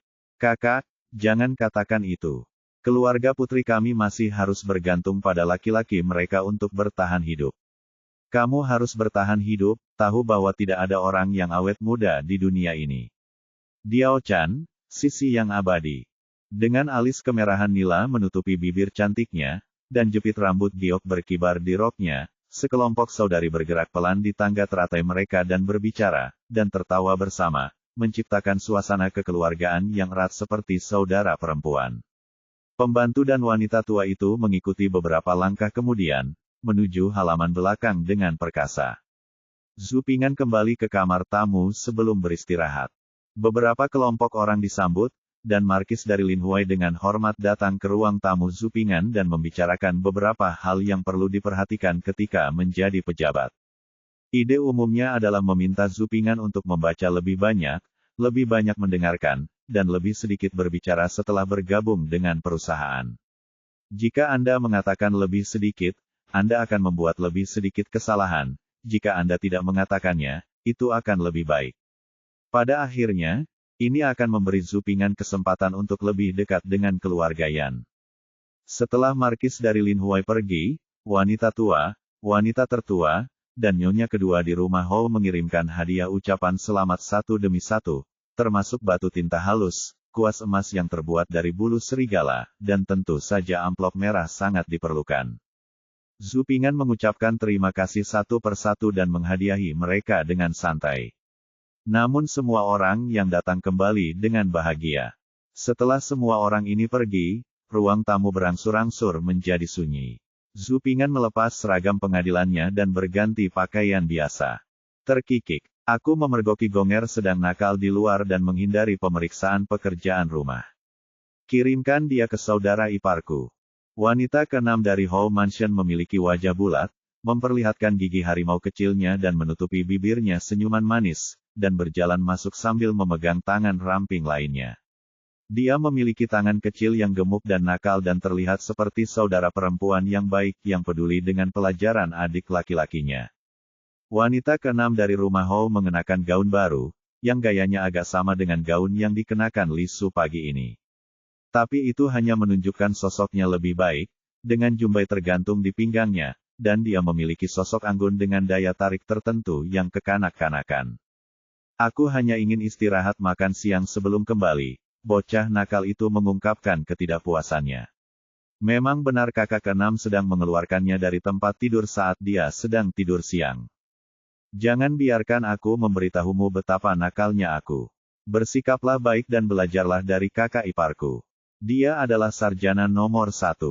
Wanita keenam dari rumah Hou berlutut dan mengulurkan tangan hijau putihnya menyentuh wajah gendut anak nakal itu dan berkata genit. Karena wanita keenam dari rumah Hou sedang berjongkok tepat di depan Zupingan, garis leher pakaian yang dia kenakan mungkin sedikit rendah. Ketika dia berjongkok untuk membujuk anak nakal itu, dia memperlihatkan leher seputih salju dan tulang selangka yang indah. Kakak ipar, apakah kamu akan memeriksa pekerjaan rumah Gonger hari ini? Setelah membujuk anak nakal itu, wanita keenam dari rumah Hou mengangkat kepalanya dan menatap Zupingan. Kulit seputih salju dan halus di bawah lehernya lebih terlihat, dan tangan rampingnya secara alami mendorong rambut yang jatuh di pipinya ke belakang telinga merah mudanya. Anting-anting Kapleaping Dragon Gate berwarna merah cerah di telinganya berkilauan. Dan BSCP, saat berbicara, bulu matanya yang panjang berkedip-kedip, dan wajahnya yang bulat terbalik menjadi lebih merah muda dan lembut dengan bedak ringan, dan matanya yang besar dan berair memiliki pesona keluarga anak perempuan yang menawan dan naif. Bibir merahnya yang sedikit terbuka dilukis dengan lipstik, memancarkan sentuhan pesona. Imut dan polos, namun menawan. Semua wanita murni dan polos, namun pesona yang tidak disengaja ini akan langsung menarik perhatian bahkan para romantisme berpengalaman, apalagi sarjana yang kurang informasi. Tapi, untuk gadis seperti ini, Zupingan telah melihat banyak gadis di Hard Drive, mulai dari guru, pramugari, gadis tetangga, dan, di era modern ketika rok pendek sedang populer, wanita keenam dari Hou Mansion adalah pada dasarnya terekspos. Mereka semua sangat tradisional dan konservatif. Mereka hanya memperlihatkan leher mereka. Lihatlah banyak selebriti modern yang berjalan di karpet merah, dan mereka hanya peduli pada orang yang berani pamer dan tahu caranya untuk pamer. Oleh karena itu, pesona wanita keenam dari rumah Hou yang tidak disengaja begitu biasa di mata Zupingan sehingga tidak ada fluktuasi sama sekali, seperti melihat matahari terbit dari timur, itu sangat normal. Ya, Zupingan mengangguk, lalu menundukkan kepalanya dan memeriksa pekerjaan rumah yang ditinggalkan untuk anak nakal itu beberapa hari yang lalu. Aku bahkan tidak berkedip. Wanita keenam dari keluarga Hou menggigit bibir bawahnya sedikit. Jika itu belum cukup, dia menundukkan kepalanya dan berpikir sejenak. Wanita keenam dari keluarga Hou memutuskan untuk mengubah cara menurutnya, dia pasti bisa memberikannya kepada kakak iparnya. Jika saatnya tiba, mari kita lihat betapa bangganya adik kelima. Seorang gadis desa yang tumbuh di pedesaan tidak memenuhi syarat menjadi ibu negara. Nona keenam dari rumah Nona Hou, adik, memikirkannya dan mengangkat kepalanya. Dia hanya meneriakkan kata, saudara ipar, dan kemudian berhenti tiba-tiba. Karena ketika dia melihat ke atas, yang muncul di hadapannya adalah saudara perempuan kelima yang tumbuh di pedesaan di dalam hatinya. Seolah-olah dia memiliki hati nurani yang bersalah, wanita keenam dari rumah Hou memerah, napasnya sedikit sesak, dan tubuh halusnya sedikit gemetar. Lisu berdiri di depan wanita keenam dari rumah Hou sambil tersenyum, sepasang mata gelap bersinar terang, dan dia mengamati Hou Mansion dari atas ke bawah. Nona enam melirik kerah bajunya sejenak, dan sudut mulutnya sedikit melengkung ke atas. Kakak, suara wanita keenam Nona Hou bergetar. Saat dia berdiri dari tanah, dia menarik kerah bajunya tanpa meninggalkan jejak apapun. Ada apa dengan saudari Ge? Kenapa wajahnya begitu merah? Tapi dia sakit. Lisu memandang wanita keenam dari rumah Hou sambil tersenyum, dan bertanya dengan nada prihatin dalam kata-katanya. Ahem, aku pergi keluar dengan adikku hari ini, mungkin aku masuk angin. Wanita keenam Nona Hou mengeluarkan sapu tangan bersulam dengan tangan rampingnya, menutup mulutnya dan terbatuk 2 kali. Oh, aku masuk angin. Kakakku harus istirahat di kamar. Kenapa kamu tidak peduli dengan kesehatanmu? Apa yang kamu lakukan di sini? Lisu memutar matanya sedikit dan menatap wanita keenam dari rumah Hou dan berkata dengan prihatin, kata-katanya penuh kasih sayang saudara perempuan. Aku minta maaf mengganggumu, saudari. Dia pantas mati. Namun, dia hanya sakit ringan dan akan baik-baik saja. Aku melihat Gonger nakal di luar hari ini dan memikirkan bagaimana ayahku berulang kali menekankan bahwa Gonger harus belajar dengan kakak iparnya, jadi saya mengirim Gonger ke sekolah. Datanglah. Selain itu, saya pikir akan memalukan untuk datang dengan tangan kosong, jadi saya meminta gadis itu untuk membuat sup manis dan membawakannya, agar Gonger dan kakak iparnya bisa menenangkan tenggorokan mereka saat lelah belajar. Dengan senyuman manis, wajah bunga persik sedikit lembut, dan tahun-tahun tenang serta tidak berbahaya bagi manusia dan hewan. Sungguh, kakak sangat bijaksana. Kamu tidak tahu kalau kakak juga sangat menyukai manisan. Aku ingin tahu apakah akan lebih mudah bagi kakak untuk memintamu mengirimkan sebagian ke rumah sakitku nanti agar dia bisa mencobanya juga. Cicipi dan nikmati. Li Su tersenyum tipis, mengerucutkan bibirnya, dan menatap lurus ke arah wanita keenam dari rumah Ho dengan mata gelapnya. Kata Sister Helao, dia awalnya berencana untuk memberikan satu kepada masing-masing saudara perempuannya. Dia hanya berpikir bahwa saudara perempuannya baru saja kembali dari luar dan berencana untuk menunggu mereka beristirahat sebelum memberikannya kepada mereka. Ho Mansion menoleh ke belakang, Li Su, dengan tangan rampingnya memegang sapu tangan, menutupi separuh bibir merahnya. Kalau begitu saudari, terima kasih banyak, saudari. Li Su tersenyum pada Ying Ying, dan cahaya dingin di matanya menghilang. Bab 366 Mutasi. Terkikik, aku tidak takut dengan lelucon kakakku. Saat aku melihat ini manis, adikku ingin mencobanya. Dia tidak akan peduli, kan? Mata gelap Li Su penuh dengan kegenitan, dan dia terus tersenyum wajah wanita keenam dari Hall Mansion. Lingkaran, bibir merah sedikit terbuka, dan tawa menawan keluar. Setelah Li Su selesai berbicara, tanpa menunggu jawaban dari Nona Hou Fu ke-6, dia berjalan langsung ke arah gadis kecil yang mengikuti di belakang Nona Hou Fu ke-6, mengulurkan tangan rampingnya untuk mengambil sup manis yang dipegangnya, lalu berkedip, matanya yang berair. Matanya menatap wanita ke-6 dari rumah Hou. Terima kasih kepada adikku karena tidak menolaknya, aku sangat senang. Wajah wanita ke-6 Nona Hou memerah dengan sedikit warna putih, dan dia memegang sapu tangan bersulam di tangan rampingnya untuk menutupi bibir cerinya.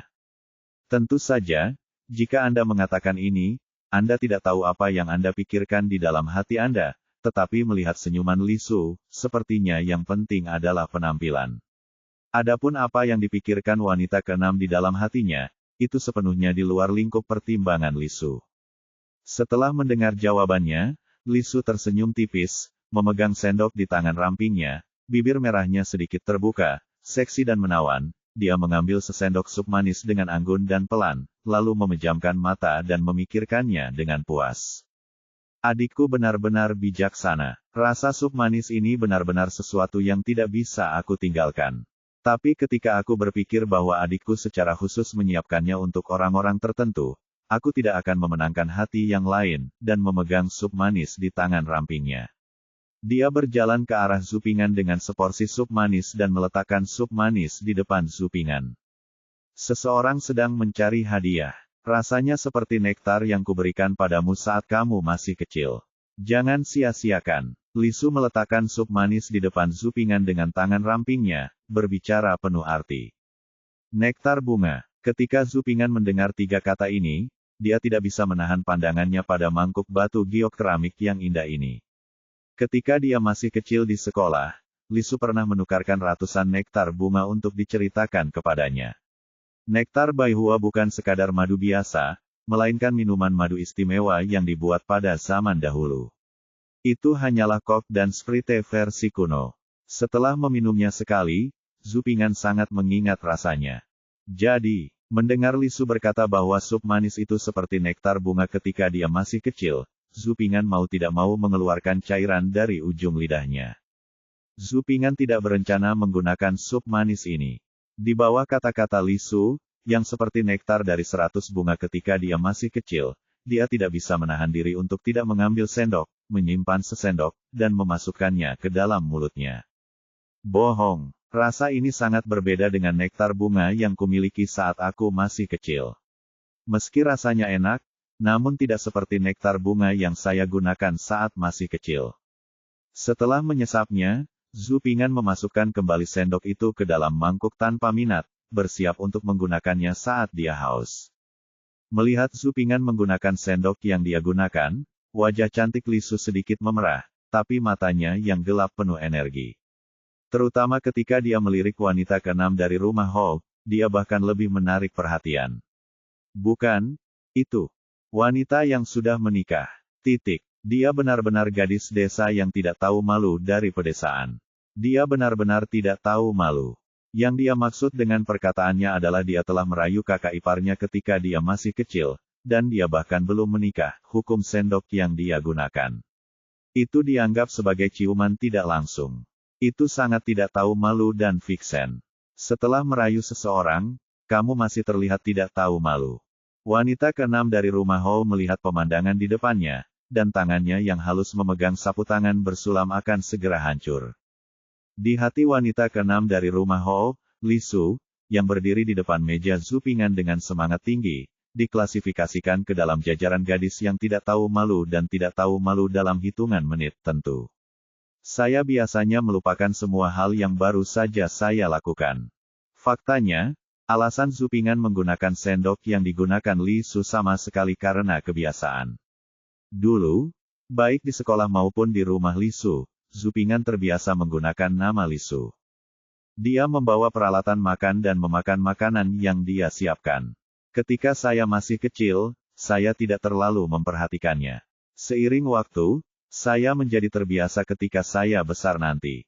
Namun di mata Nona Hou Fulu, adegan ini hampir seperti menonton film aksi cinta modern. Setelah itu, Li Su dan Nona Hou Fulu bercinta lama sekali di kamar zupingan. Kemudian mereka pergi satu demi satu. Tentu saja, sebelum kembali, Li Su mengingatkan wanita keenam dari rumah Hou. Jangan lupa untuk mengirimkan sup manis ke halaman rumah Anda untuk dicoba saat Anda kembali. Tidak lama setelah Li Su tiba di halaman belakang, wanita keenam dari rumah Hou menyuruh pergi gadis pribadi yang baru saja mengikutinya. Saya membawa sepotong sup manis ke halaman belakang rumah Li Su. Nona kelima, Nona saya meminta saya untuk membawakan ini. Ini tidak bisa dicicipi di pedesaan.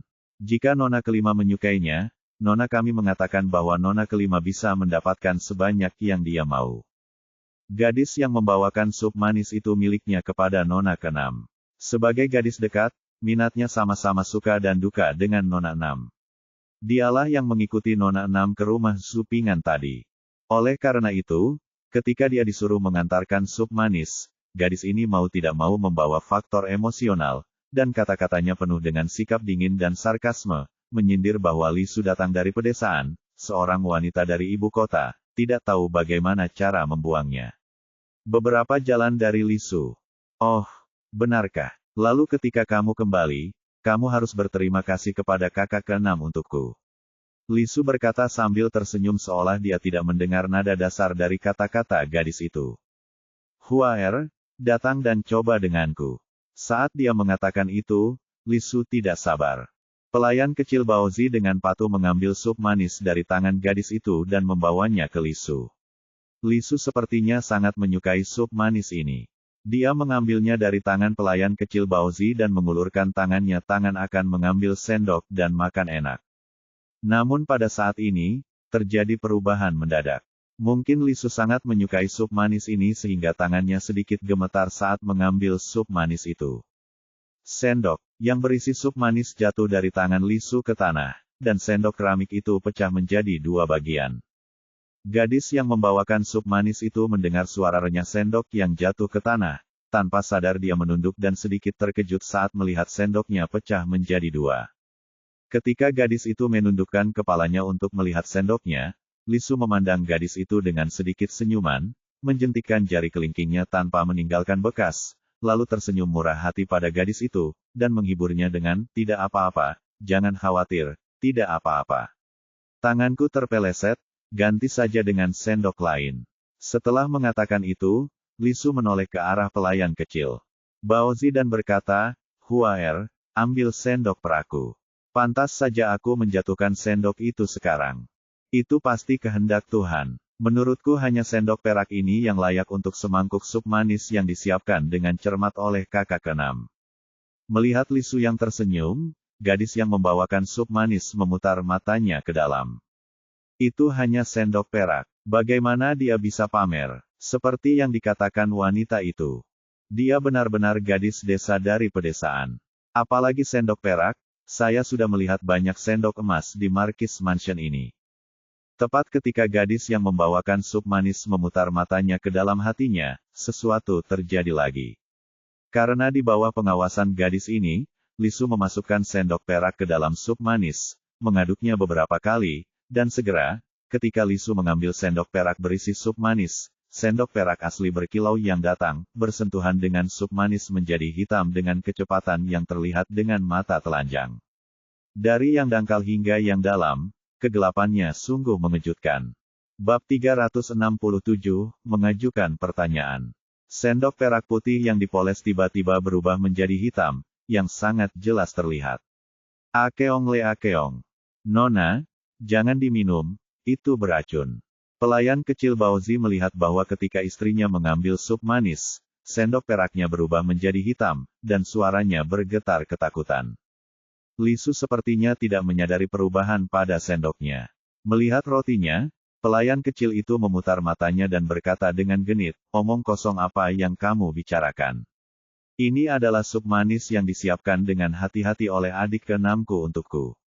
Setelah Lisu selesai berbicara, dia memerintahkan masukkan sup manis ke bibirmu.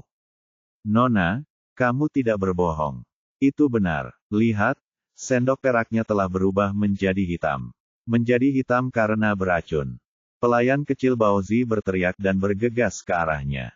Tangan kecilnya yang gemuk meraih tangan lembut wanita itu, dan Baozi wajahnya menjadi pucat karena ketakutan, takut nona mudanya akan meminum sup manis itu. Akhirnya, karena teringat pada pelayan kecil Baozi, Li Suzhen menoleh sedikit dan mendarat di sendok di tangannya. Kemudian, seolah-olah dia telah melihat sesuatu yang luar biasa, matanya yang berair bersinar, dan bibir merah mudanya sedikit terbuka. Ya, sup manisnya banyak ditaruh di atas meja, dan Lisu mengalihkan pandangannya yang berair ke gadis yang membawakan sup manis itu. Kemudian, di mata gadis yang membawakan sup manis, seluruh dunia berubah. Wanita kelima, yang awalnya secantik buah persik musim semi dengan senyuman lembut, menatapnya sekarang, tapi matanya sedingin seolah berasal dari musim dingin. Terkikik, jangan takut, ayo, beritahu aku apa yang terjadi. Lisu memainkan sendok perak menghitam di tangan rampingnya, menatap gadis itu dan bertanya sambil tersenyum, bagaimana bisa adikku tersayang berikan padaku? Apakah kamu memberiku semangkuk sup beracun? Tidak apa-apa jika kamu tidak tersenyum, tetapi akan lebih dingin lagi jika kamu tersenyum. Itu bukan dari Nona. Gadis yang membawakan sup manis itu menggelengkan kepalanya berulang kali, suaranya bergetar.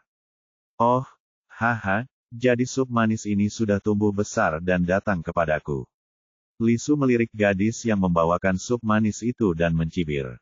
Tidak, bukan itu maksudku. Gadis yang memberikan sup manis itu menggelengkan kepalanya lagi. Oh, apa maksudmu? Lisu dan membuka sedikit bibirnya dan bertanya sambil tersenyum.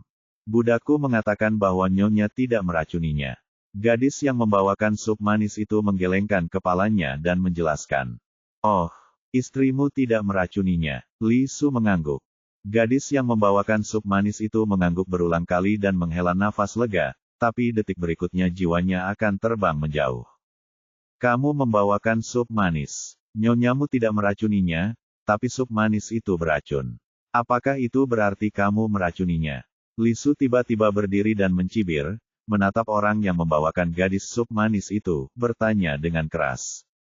Oke, ternyata kaulah yang meracuniku. Kenapa kamu meracuni Nona? Mata pelayan kecil Baozi membelalak karena marah, dan dia ingin menggigit gadis itu beberapa kali. Tidak, itu bukan aku.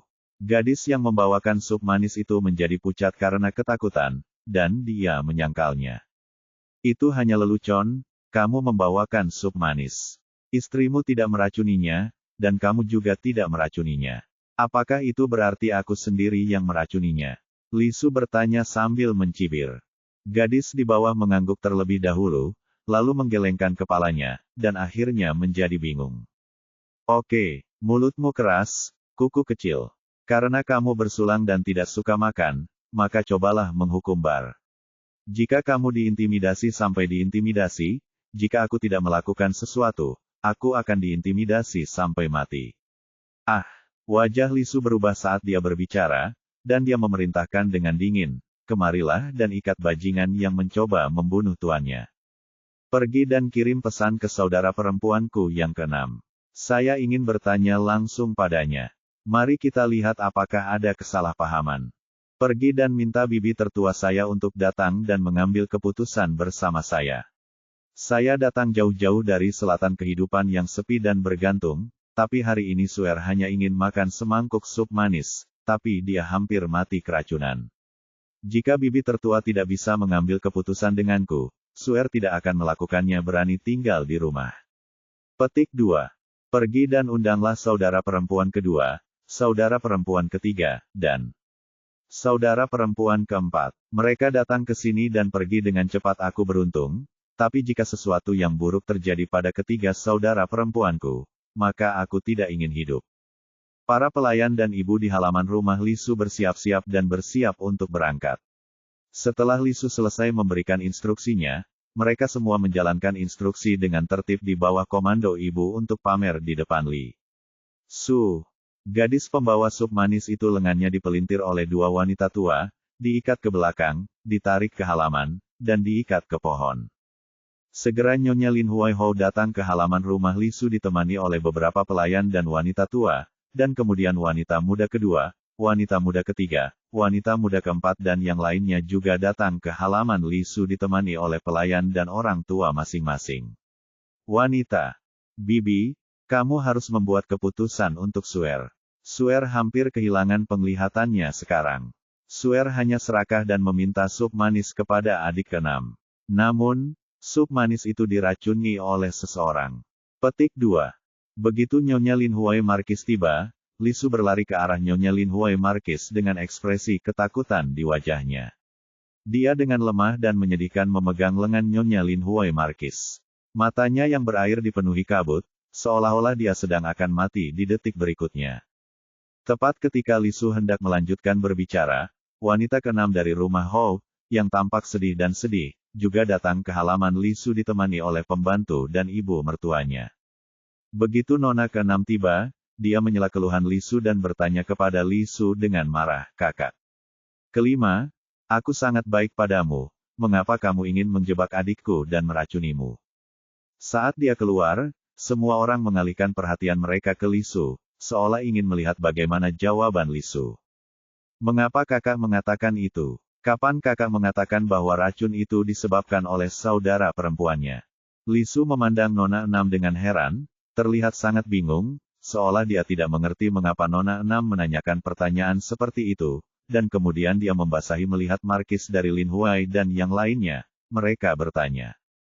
Saya tidak pernah mengatakan bahwa racun itu disebabkan oleh saudara perempuan saya, bibi, saudara perempuan kedua, apakah Anda mendengar Suer mengatakan itu sekarang? Di mata Li Su, Nyonya Lin Huai Markis dan yang lainnya menggelengkan kepala. Li Su hanya menyatakan faktanya, mengatakan bahwa dia meminta sup manis pada nona enam, tetapi dia diracuni. Melihat Markis dari Lin Huai dan yang lainnya menggelengkan kepala, Li Su sedikit mengangkat sudut bibirnya, memberi hormat kepada Markis dari Lin Huai, dan berjalan ringan ke arah nona keenam. Matanya yang gelap menatap lurus ke arah nona keenam. Ditanya, kakak perempuanku juga telah melihatnya. Bibi tertua dan saudara perempuanku semuanya telah bersaksi untukku. Tadi itu bukan apa-apa, tapi sekarang aku memikirkan kata-kata kakakku dengan hati-hati. Tapi aku ingin bertanya pada kakakku mengapa kakakku mengatakan bahwa adikku dijebak, adikku karena keracunan. Apakah itu berarti adikku mengetahui sesuatu? Kakak, mengapa kamu membicarakan adikku seperti ini? Kakakku merasa sedih. Wanita keenam dari rumah Hou memandang Li Su dengan wajahnya terluka, wajah kecilnya yang bulat dan imut penuh dengan kelemahan dan rasa kasihan. Apa yang ku bilang? Aku baru saja bertanya pada adikku. Mungkinkah adikku hampir mati diracun, jadi aku bahkan tidak bisa bertanya padanya. Kata Li Su, kabut di matanya yang berair semakin tebal. Kamu, nona enam tidak bisa berkata-kata. Suer, tolong berhenti berdebat. Mari kita bicara pelan-pelan satu persatu. Suer, katakan dulu. Nyonya Lin Huai Markis menghentikan pertengkaran di antara keduanya. Li Su pertama-tama meminta pelayan kecil Baozi untuk mengeluarkan sup manis dan sendok dari kamar, memandang semua orang, lalu membawakan sup manis kepada gadis yang diikat dan menanyakan 4 pertanyaan. Apakah kamu membawakan sup manis ini? Setelah Anda membawakan sup manis, pernahkah sup manis itu hilang dari pandangan Anda? Apakah saya menggunakan sendok di depan Anda dan memperhatikan bahwa sendoknya berubah menjadi hitam? Apakah Anda menyuntikkan racunnya? Dari 4 pertanyaan ini, untuk 3 pertanyaan pertama, gadis yang membawakan sup manis itu mengangguk penuh semangat, dan untuk pertanyaan keempat, dia menggelengkan kepalanya kuat-kuat. Bibi, Suer tidak punya masalah. Tolong buatkan keputusan untuk Suer. Setelah Li Su menanyakan 4 pertanyaan ini, dia memandang Nyonya Lin Huai Markis dan terdiam. Bab 368, Pedas. 4 pertanyaan Li Su tidak menyebutkan siapa yang diracuni, tetapi dengan menghubungkan keempat pertanyaan ini dan jawaban gadis pengirim sup manis, dapat disimpulkan sekaligus bahwa semangkuk sup manis beracun dan wanita keenam tidak dipisahkan. Tidak masalah. Keheningan berbicara. Kesimpulan sederhana tentu saja tidak sulit bagi Nona Enam. Akibatnya, wanita keenam menjadi semakin sedih dan sedih. Saya tidak bodoh. Bagaimana saya bisa meracuni sup manis yang saya kirimkan? Adik kelima, kamu telah menganiaya saudara perempuanku. Aku dan saudara perempuanku pergi bersama saudara perempuanku untuk menonton parade saudara iparku di jalan-jalan untuk memuji para pejabatnya. Berpikir bahwa saudara perempuanku lelah sepanjang perjalanan, aku dan saudara perempuanku meminta pelayanku untuk membuat sup manis dan memberikannya kepada semua orang. Wanita keenam memandang Li Su dengan ekspresi sedih, lalu menoleh ke wanita kedua dan meminta konfirmasi. Bolehkah saya bertanya, saudari, apakah Anda pernah menemukannya bahwa sup manismu beracun? Wanita kedua dan yang lainnya menggelengkan kepala untuk mengekspresikan rasa manisnya. Supnya tidak beracun. Hasilnya, Nona keenam merasa percaya diri, dan wajah mungilnya yang bulat dan imut penuh dengan keluhan.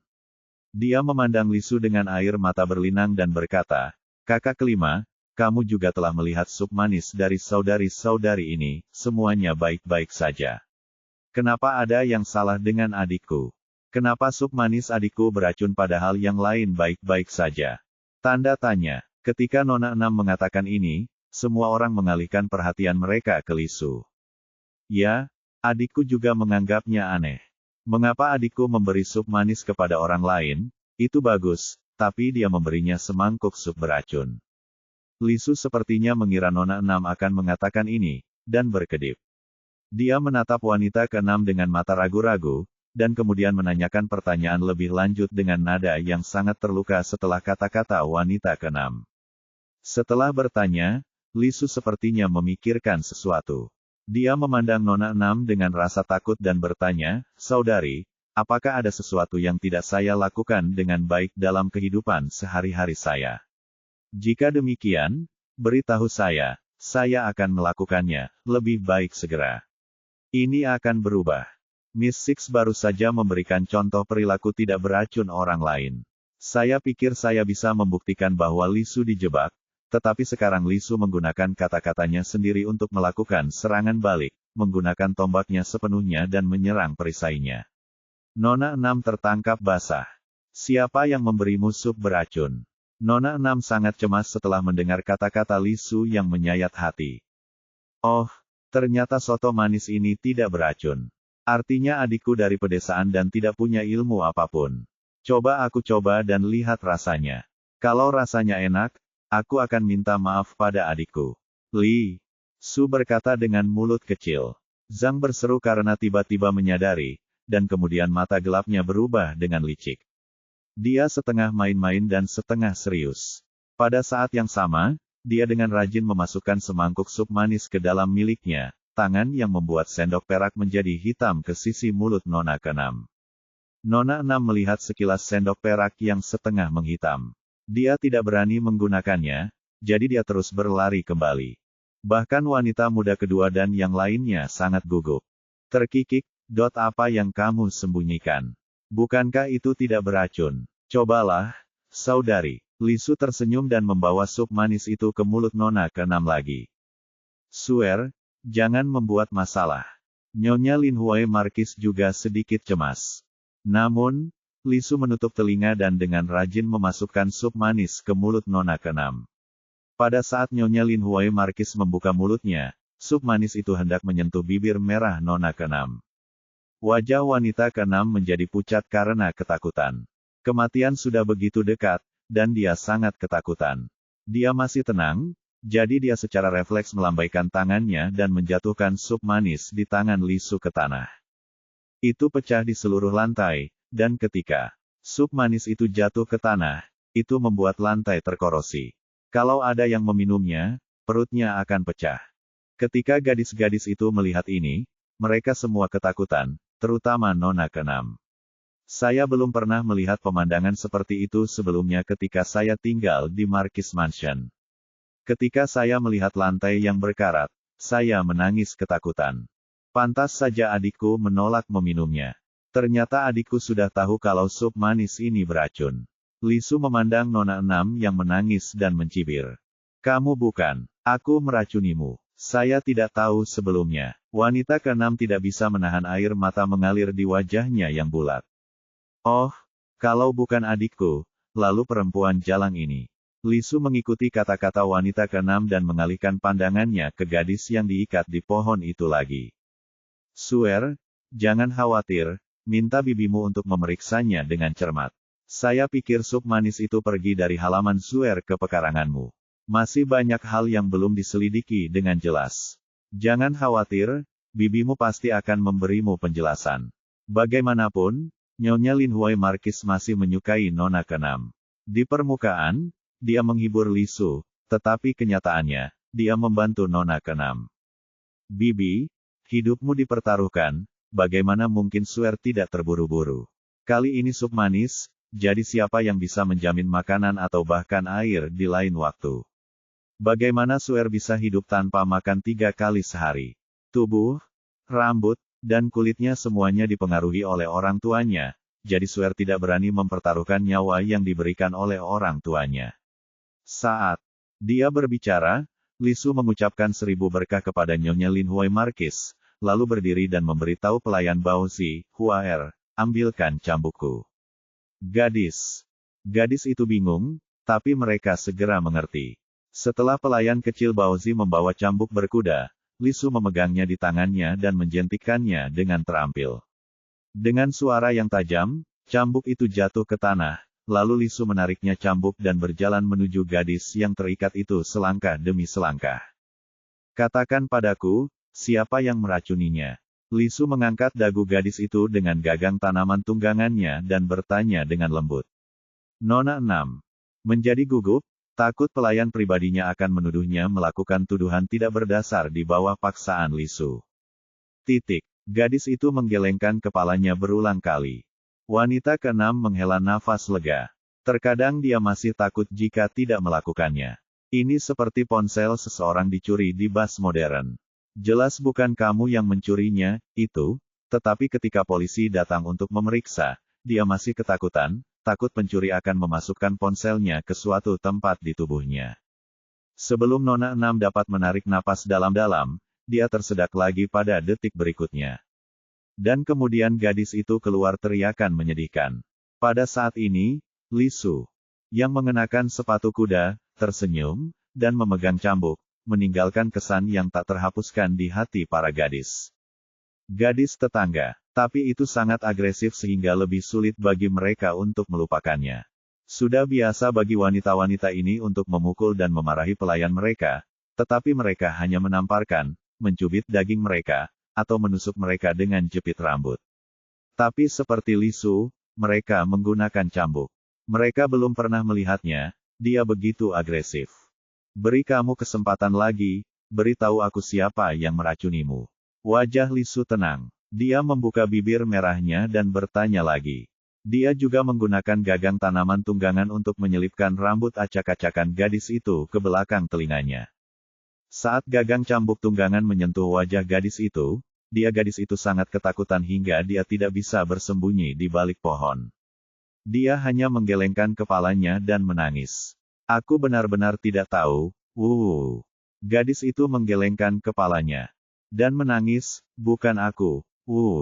Kali ini gadis itu sangat percaya diri. Oh, bukan kamu. Li Su mengangguk, lalu berjalan menuju Nona Enam dan berkata dengan serius, "Kakak, dia bilang itu bukan dia." "Apa maksudmu? Bukankah itu dia atau aku?" Wanita keenam dari rumah Hou memandang Li Su yang memegang cambuk berkuda dan menyeret jejak panjang di tanah ke arahnya. Dia ketakutan ketika memikirkan adegan di mana Li Su memukul seseorang dengan cambuknya. "Saya tidak bisa berhenti menangis. Mengapa semua orang dari pedesaan begitu kasar? Ketika kakak ipar saya pertama kali datang ke sini, dia bercanda bahwa dia bisa mengalahkan saya karena puisi adalah lelucon pada saat itu. Tetapi sekarang saya melihat adegan Li Su mencambuk seseorang, saya tidak bisa tidak mempertimbangkannya kembali. Apakah kata-kata saudara ipar itu sebuah lelucon? Oh, tidak. Itu terlalu kejam dan buruk. Saya tidak ingin sarjana nomor 1, tidak lebih." Tuan Wei masih lembut dan anggun. Wanita keenam sangat ketakutan hingga wajahnya menjadi pucat. Bunga pir yang menangis membawa hujan. Bab 369, Kakak, jangan menangis. Kakak, jangan menangis, kakak tidak akan memukulmu. Di tengah air mata Nona keenam, Li Su berjalan ke sisinya untuk menghiburnya, dan kemudian mengulurkan tangannya yang lembut untuk menghapus air mata Nona keenam. Tidak apa-apa jika dia tidak mengulurkan tangan, tetapi ketika dia mengulurkan tangan, Nona enam tidak bisa menahan air matanya karena ketakutan. "Baiklah, kakak, berhentilah menangis. Lihat, kakak membuang cambuknya." Li Su berkata dengan nada seperti kakak perempuan yang menghibur adik perempuannya, dan melemparkan tanaman tunggangan di tangannya ke tanah. Setelah melihat ini, air mata wanita keenam berangsur-angsur berhenti, tetapi karena dia begitu asyik menangis tadi, dia masih menangis tak terkendali saat ini. "Oke, jangan menangis lagi." Li Su mengulurkan tangannya untuk memeluk Nona enam dan menghiburnya dengan lembut. Di mata semua orang, Li Su adalah kakak perempuan yang murah hati dan perhatian. Ketika dia melihat kakaknya menangis, dia melunakkan hatinya dan berhenti mengejar kesalahan kakaknya. Nyonya Lin Huaihou baru saja memikirkan bagaimana mengakhirinya. Saat ini, dia melihat Li Su memeluk Nona enam dan menghiburnya, dan dia merasa lega. Calon suami mertua Li Su, Su Ping'an, baru saja memenangkan hadiah pertama. Jika Li Su bersikeras mengejar penyebab masalah, dia tidak akan terlalu memihak pada Zuer. Untungnya, Li Su berhenti tepat waktu. Di mata semua orang, kelembutan Li Su terus berlanjut. Setelah Li Su memeluk Nona enam dan menghiburnya untuk beberapa patah kata, dia perlahan menundukkan kepalanya, mendekati telinga Nona enam dengan ekspresi lembut di wajahnya, membuka sedikit bibir merahnya, berbisik, dan menghiburnya dengan lembut lagi. Li Su begitu lembut sehingga tidak ada orang lain yang bisa mendengar kata-kata penghiburannya, hanya Nona enam yang bisa mendengarnya. "Kakak, tolong berhenti menangis. Menangis terlalu banyak akan membunuh orang. Pernahkah kamu mendengar cerita dari masa 3 kerajaan? Pangeran Yuansu, pernahkah kamu mendengarnya? Yuansu memiliki seorang selir bernama Feng yang sangat cantik, bulat wajah kecil, mata besar, cekikikan. Sama seperti saudara perempuannya, dia cantik dan sangat cantik. Oh, kebetulan sekali, selirnya ini juga seorang saudara perempuan." Petik 2. Selir bernama Yuansu berasal dari utara, dan dia melarikan diri ke Yangsu. Kampung halaman Yuansu berada di selatan. Sama seperti Zhu Ping'an, gadis bernama Feng terlalu cantik. Adapun cangkir anggur yang membuat Yuansu jatuh cinta ketika dia pertama kali tiba di Yangsu, dia menghabiskan ribuan emas untuk membelinya dan menyimpannya sebagai selirnya di halaman belakang. Adapun selir Feng Xiao, dia sangat cantik sehingga dia berkali-kali lebih cantik daripada wanita di halaman belakang Yuansu, jadi Yuansu tentu saja menyukainya siang dan malam. Yang tentu saja membuat wanita lain di halaman belakang cemburu dan tidak puas. Jadi mereka memikirkan cara. Mereka menekan ketidakpuasan mereka dan tersenyum setiap hari. Saat bermain dengan Feng Xiao Chonchubin, mereka akan menjaga Feng Xiao Chonchubin terlebih dahulu makanan lezat apapun. Bahkan jika Feng Xiao Chonchubin menyukai barang-barang paling langka yang diberikan oleh Yuansu kepada mereka, mereka akan memberikannya kepada mereka tanpa ragu-ragu. Feng Xiao Chonchubin bahkan lebih baik daripada Yuan Shu bagi Feng Xiao Chonchubin. Batu itu menghangat. Perlahan, selir Feng Xiao melepaskan hatinya dan menjadi pasangan yang cantik dan harmonis di halaman belakang. Yuan Shu menikmati berkah dari semua orang, jadi dia secara alami tidak akan keberatan bersama-sama. Mereka secara alami membicarakan segalanya. Feng Xiao Chonchubin menganalisis masa depan. Kapanpun dia mendapat kesempatan, dia akan berbisik di telinga Feng Xiao Chonchubin bahwa penampilan seorang wanita bersifat sementara, dan dia tidak akan pernah memiliki penampilan yang abadi ratu hari ini, dan kamu akan menjadi ratu dalam waktu 2 tahun. Hati tuan kita bisa terikat erat di tahun depan, tapi bagaimana dengan 5 tahun 10 tahun? Tuan kita bertekad untuk menjadi terkenal di dunia, dan saudari-saudari baru akan terus berdatangan ke halaman belakang. Pada saat itu, apakah adikku masih bisa dijamin cantik? Apakah? Dia Feng Xiao Chonchubin berkata di depannya, jika kamu ingin mengikat tubuh seorang pria, kamu harus mengikat hati seorang pria, dan jika kamu ingin mengikat hati seorang pria, kamu harus memahami hati pria itu.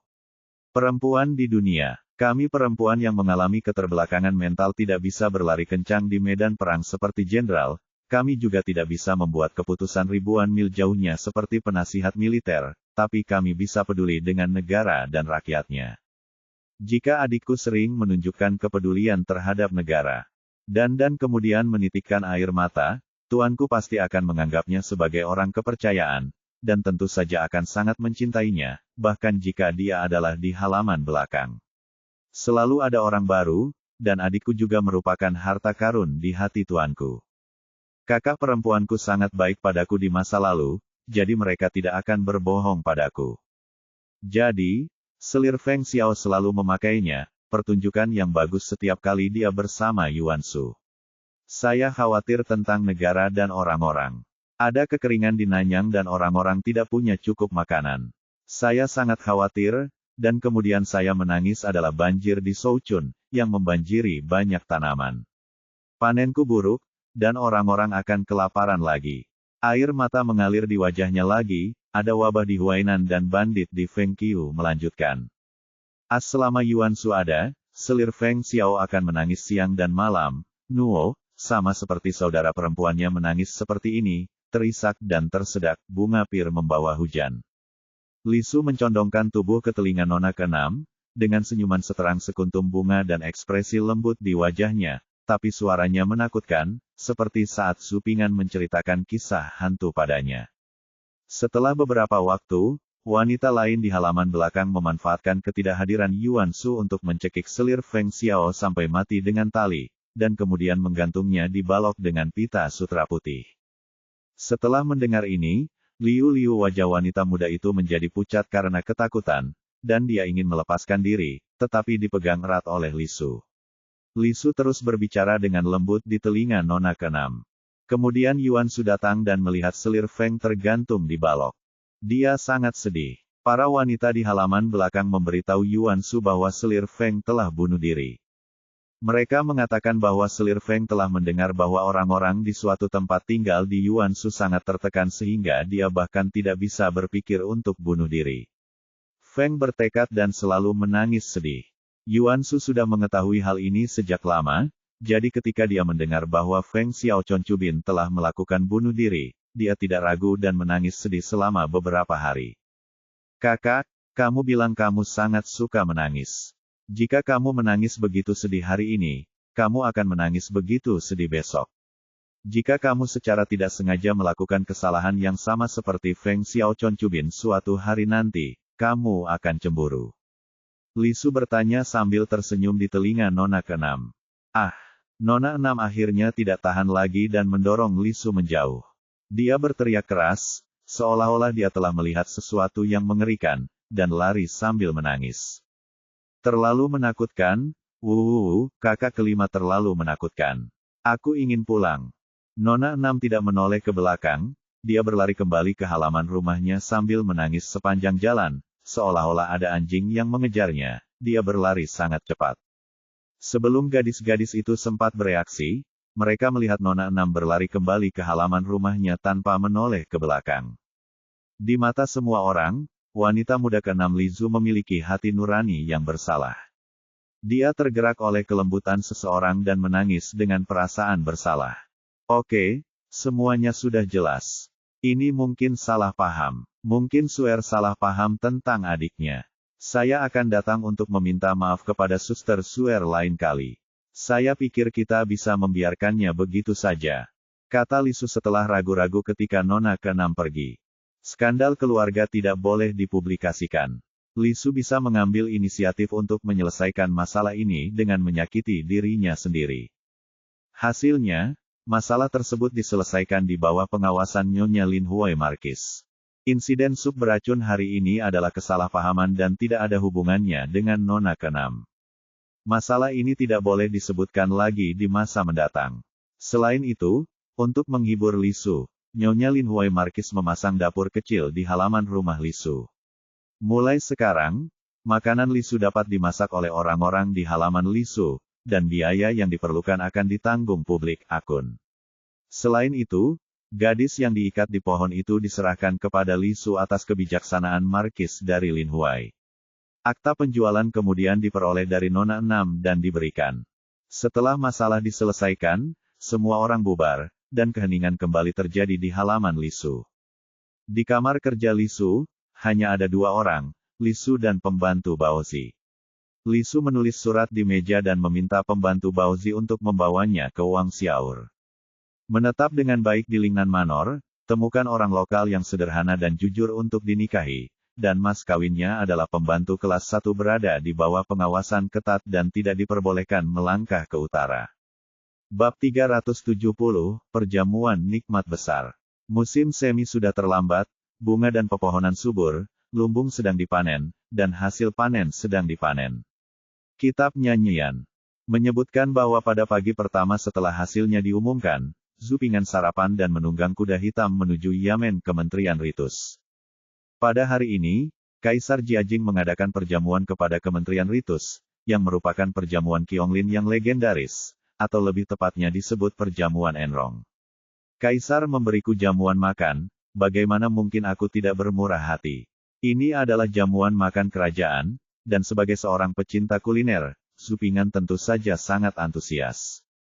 Zhu Ping'an juga mendengar tentang apa yang terjadi di halaman belakang rumah Markis Lin Huai tadi malam. Saat mendengar berita tentang Lisu yang mencambuk pelayannya, dia tidak terlalu terkejut ketika dia masih kecil dan memukul serta memarahi pelayannya. Dia telah menyaksikannya, meskipun temperamen gadis ini menjadi lebih marah seiring dia tumbuh dewasa. Dalam masyarakat feodal yang sangat hierarkis ini, jangan meminta demokrasi dan kesetaraan. Ini bukanlah masyarakat yang demokratis dan setara. Karena Nyonya Lin Huaihou mengeluarkan perintah pembungkaman, Zhu Ping'an tidak begitu jelas tentang apa yang terjadi di halaman belakang. Dia hanya samar-samar mengetahui tentang keracunan itu dan Lisu mencambuk gadis Nona 6. Namun, saya dapat menebak bahwa Lisu meminta Nona 6 untuk menyelesaikan pengiriman sup manis kepadanya ketika pejabat kekaisaran kembali kemarin. Mungkin ada yang salah dengan semangkuk sup manis, dan Lisu memukuli pelayan Nona 6.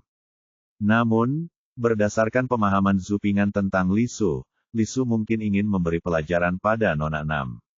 Sejak Lisu meminta sup manis pada Nona 6, Zhu Ping'an dapat menebaknya dengan kasar. Sebelum keluar di pagi hari, ketika pelayan kecil Baozi membawakan sarapannya, dia melihat sekilas ke halaman kertas yang konon diberikan kepada Wang Xiaor, tetapi Zhu Ping'an, yang hampir memiliki ingatan fotografis, dapat masih melihatnya dengan jelas. Di atas mungkin adalah bagaimana gadis yang dipukuli oleh Lisu diperlakukan. Zhu Ping'an tidak terkejut saat mendengar Lisu memukuli seseorang, namun saat melihat halaman ini, Zhu Ping'an masih sedikit terkejut. Perlakuan Lisu terhadap gadis yang terlibat dalam insiden itu, agak di luar dugaan Zhu Ping'an. Menikah dengan pria lokal yang jujur, suami yang jujur dan jujur mungkin bukan rumah yang baik bagi pembantunya, dan dia diberi mahar sebagai mahar pembantu kelas 1. Itu pasti mahal menurut standar pemerintah, jadi pasangan itu akan bekerja lebih keras di masa depan. Saya mungkin tidak perlu khawatir tentang makan dan minum selama sisa hidup saya. Lisu yang nakal dan jahat juga memiliki sisi seperti itu, yang agak di luar dugaan Zhu Ping'an.